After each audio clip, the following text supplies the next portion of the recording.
Hello First Teams, my name's Albert, and on behalf of FTC Team 12377, Hopkins Robotics Gray, I would like to graciously present this introduction to designing components in Fusion360.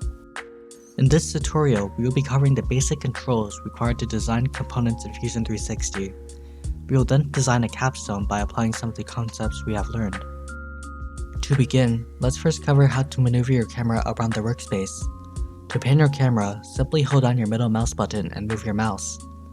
In order to rotate your camera, hold down the shift key on your keyboard as you hold down your middle mouse button. Moving your mouse will now result in you rotating your camera. Notice the little green dot on your screen as you rotate your camera. This is the orbit center. This is where your camera rotates around. To set a new orbit center, simply hold down Shift and press your middle mouse button at the desired location. To the top right of your screen, you can find a view selector. Clicking it or dragging it is an alternative way to move your camera should you find yourself without a mouse.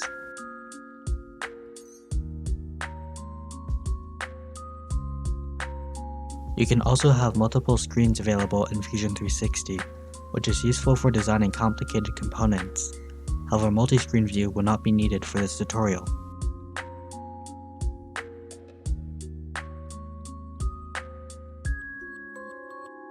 Let's start by creating a box. Within the design window, go to the Create dropdown. There are a variety of different default shapes that Fusion provides, such as a sphere, a torus, or a box. For this tutorial, we are going to make a box. However, feel free to pause the video and experiment with creating other shapes. First, select a plane at which you want the base of the box to reside on. Then click and drag to create the 2 points that will compose the base. Then extrude the third axis as needed.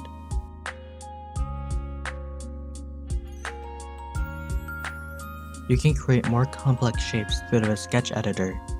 To open the sketch editor, click on this icon at the top left of your screen.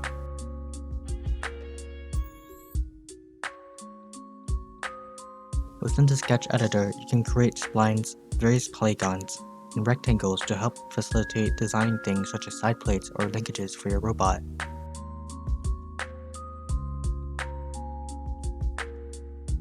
When you're finished making a sketch, press E to extrude. This will turn your 2D sketch into a 3D shape. When you're done making your object, you can add modifiers to it through the modifiers dropdown shown here. Here, you can add modifiers such as a chamfer or fillet to your design.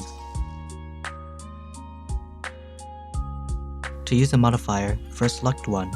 For this tutorial, I will be demonstrating how to add a chamfer and fillet to an object. After selecting your desired modifier, select faces or edges on which you want to apply the modifier, as demonstrated here. You can then change the modifier size by dragging the blue arrow or by inputting numbers through your keyboard.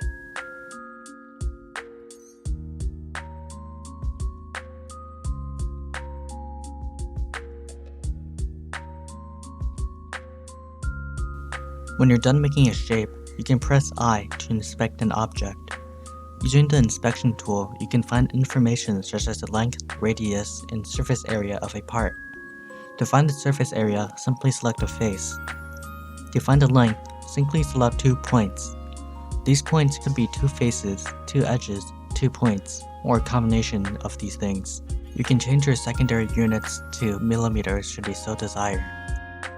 To move an object, press M to open the Move tool.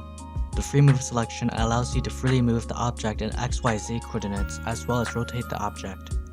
You can change the pivot at which the free move tool is connected to.